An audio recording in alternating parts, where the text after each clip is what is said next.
দেখুন খেতে বসে পড়েছি, সঙ্গে নিয়েছি চা আর এই যে পকোড়া। পুরো পকোড়াটা মনে হচ্ছে পুরো বেগুনি, পুরো দেখুন বেগুনি, এক কথায় বেগুনি পুরো। বেগুনির মতনও দেখতে লাগছে। এরপর খাবো।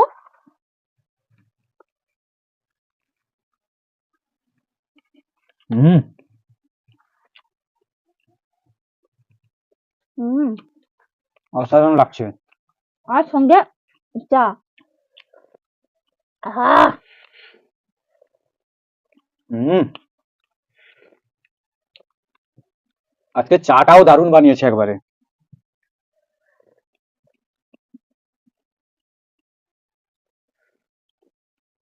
তোমার হাতের চা খেলে আর দোকানে খেতে ইচ্ছে করবে না।